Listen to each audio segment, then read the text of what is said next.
शनिवार को कांग्रेस के वरिष्ठ नेता और पूर्व कैबिनेट मंत्री जयवर्धन सिंह अपने एक दिवसीय दौरे के दौरान अशोकनगर जिले के माता सीता के दरबार करीला धाम पहुंचे। इस दौरान उन्होंने उन किसान परिवारों से भी मुलाकात की जो करीला मंदिर के नीचे वर्षों से रहकर खेती किसानी करके अपना जीवन यापन कर रहे थे। लेकिन बीते दिनों भारी दल बल के साथ मौके पर पहुंचे फॉरेस्ट विभाग के अधिकारियों ने करीला मेले और अतिक्रमण के नाम पर किसानों की लहलाती फसलों और उनके आसियानों पर बुलडोजर चलाकर पूरी तरह से बर्बाद कर दिया था, जिसके बाद फॉरेस्ट विभाग की इस कार्रवाई पर ग्रामीणों और कांग्रेसियों ने कई सवाल खड़े किए थे। साथ ही कांग्रेस प्रदेश अध्यक्ष जीतू पटवारी ने भी किसानों से फोन पर चर्चा करके भेदभावपूर्ण की गई इस कार्रवाई को विधानसभा में उठाने का आश्वासन दिया था। वहीं जयवर्धन सिंह भी इन किसानों की बर्बाद फसलों को देखने उनके खेतों में पहुंचे और किसानों की पीड़ा को भी सुना। साथ ही इस कार्रवाई पर कई सवाल खड़े करते हुए रावगढ़ विधायक ने कहा कि क्या गरीब होना ही इन किसानों का दोष है। इनके पास कुछ रिकॉर्ड भी हैं और पीढ़ियों से ये किसान करीला में रहकर खेती करके अपने परिवार का भरण पोषण कर रहे हैं, लेकिन इस तरह अचानक किसानों की लहलाती फसलों और उनके आसियानों को बर्बाद करना अपराध है। इस पूरे मुद्दे को विधानसभा में उठाकर इन गरीबों को न्याय दिलाऊंगा। आज हम हमारे विश्व प्रसिद्ध करीला धाम पर दर्शन करने भी आए हैं और माताजी के मंदिर के बिल्कुल बगल में कानीखेड़ी गांव में जिस प्रकार से कुछ किसानों के साथ जो बर्ताव किया गया है शासन द्वारा, अभी शायद एक आध हफ्ते 10 दिन पहले की बात है, लगभग 4-5 किसान जो सालों से यहाँ पर खेतीबाड़ी कर रहे थे, उसमें एक परिवार हमारे संग्राम सिंह यादव जी, सन्नाम सिंह यादव जी, मेहरबान सिंह यादव जी, 3 भाइयों और शिवराज सिंह यादव जी, 3 भाइयों का लगभग यहाँ पे 12 बीघा इनकी खेती चल रही थी यहाँ पे पिछले 50 सालों से।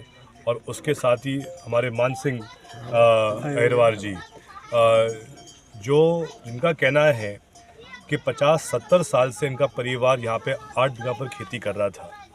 लेकिन अभी 10-1 दिन पहले कलेक्टर महोदय के द्वारा और फॉरेस्ट विभाग वन विभाग के द्वारा यहाँ पर इनके पूरे खेत नष्ट किए गए।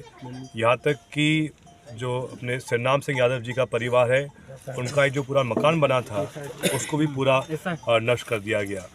अच्छा, एक चीज़ और मैं इसमें कलेक्टर साहब से पूछना चाहता हूँ, डेवो साहब से पूछना चाहता हूँ, यहाँ मेरे पास मान सिंह अहिरवार के परिवार का और उनके पिताजी का श्री पुन्ना जी का यहाँ पे 0.23 हेक्टेयर का पुराना रिकॉर्ड है, P290 का दर्ज किया गया है।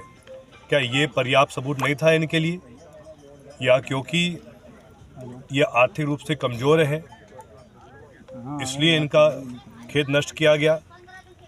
मैं शासन से पूछना चाहता हूँ, क्या दोष है सन्नाम सिंह यादव जी के परिवार का कि जब उनको 1 महीने के अंदर ही फसल काटनी थी, जो उनका खर्चा हुआ था बीज खरीदने में, बोनी करने में, अकाई करने में,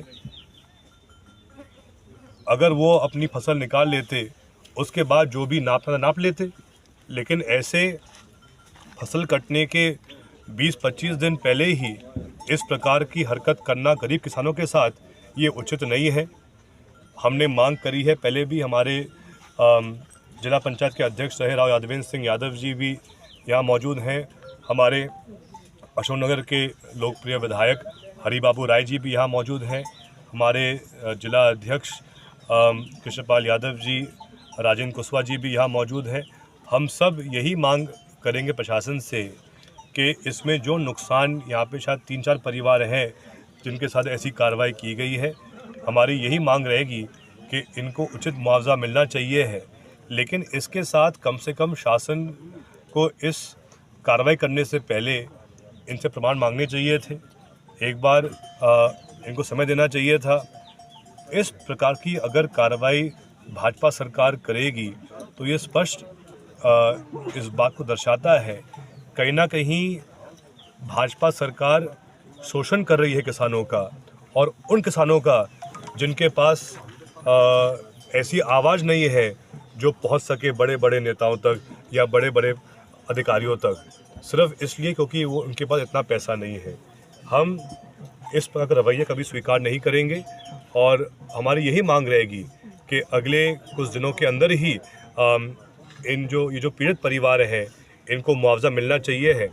मुझे अभी माता जी बता रही थी, जो संग्राम सिंह यादव जी के परिवार से हमारी यहाँ पे माता जी हैं, कि शिवराज सिंह चौहान जी का हेलीकॉप्टर यहीं लैंड किया था। नहीं, बस साइड होता होता था, लेकिन जिनने पहली बार यहाँ उतारा, लेकिन पहली बार क्योंकि यहाँ पे शायद कोई कार्यक्रम हो रहा था तो पहली बार यहाँ पर उतारा।